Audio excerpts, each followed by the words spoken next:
হাদিসের মধ্যে নবীজি বলেন, ইজা মাতাল ইনসান ইনকাতা আনহু আমালুহু ইল্লা মিন সালাস।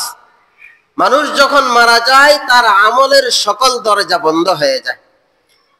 মানুষ মারা গেলে আর নামাজ পড়তে পারে না, মানুষ মারা গেলে সে আর তার ক্ষেত খামারের কাজ করতে পারে না, সন্তানের সাথে কথা বলতে পারে না, কিন্তু সে মানুষ হিসাবে থাকে।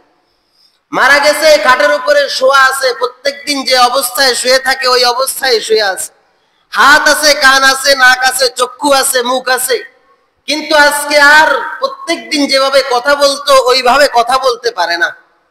যেভাবে সন্তানদের গায়ের মধ্যে হাত দিয়ে দোয়া করে দিত, আজকে আর ওই হাত দিয়ে আর দোয়া করতে পারে না। যেভাবে মুখের ভিতরে খাবার নিয়ে খানা খাইতো, আজকে আর খানা খাইতে পারে না। কিন্তু ওই ব্যক্তি রয়ে গেছে, সে তার মানুষ হিসাবে আছে, তার মধ্যে কোনো পরিবর্তন আসে নাই। তার হাতও ঠিক আছে, পাও ঠিক আছে, তার জবানও ঠিক আছে, তার নাকও আছে, জিহ্বাও আছে, সব কিছু ঠিক মতো আছে, কিন্তু তার শুধু রূহ নাই। এজন্য সে নড়তে পারে না, চড়তে পারে না, কথা বলতে পারে না, কাউকে ভালোর কথাও জিজ্ঞেস করতে পারে না। তার হায়াত শেষ হয়ে গেছে। নবীজি বলেন, যখন তার জীবনটা বাহির হয়ে যাবে, ইনকাতা আনহু আমালুহু, তার আমলের সকল দরজা বন্ধ হয়ে যাবে। ইল্লা মিন সালাস, কিন্তু তিনটা দরজা খোলা থাকবে। ইল্লা মিন সাদাকাতিন জারিয়া, নবীজি বলেন সে দুনিয়াতে থেকে যে সমস্ত সাদাকায়ে জারিয়া করেছে, যে সমস্ত সাদাকায়ে জারিয়া মসজিদের জন্য দান করেছে, মাদ্রাসায় দান করেছে, মানুষ চলাচলের রাস্তার ব্যবস্থা করে দিয়েছে, কালভার্টের ব্যবস্থা করে দিয়েছে, মানুষ চলতে কষ্ট হয় ওই রাস্তা ঠিক করে দিয়েছে, বিভিন্ন সামাজিক কাজ করেছে, এইগুলা সাদাকায়ে জারিয়া হিসেবে কিয়ামত পর্যন্ত তার কবরের মধ্যে সওয়াব পৌঁছতে থাকবে।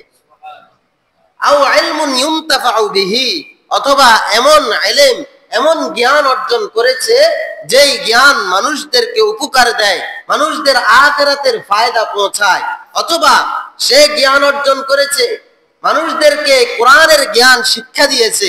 আও ওয়ালাদিন সালিহিন ইয়াদউ লা, অথবা এমন নেককার সন্তান দুনিয়াতে রেখে গেছে, যে সন্তান ওই বাবার জন্য, ওই মায়ের জন্য, ওই দাদার জন্য, ওই দাদির জন্য কবরের মধ্যে গিয়ে, কবরস্থানে গিয়ে বাবার জন্য দোয়া করে, হাত তুলে বাবার জন্য ক্ষমা চায়, বাবার কবর জিয়ারত করে।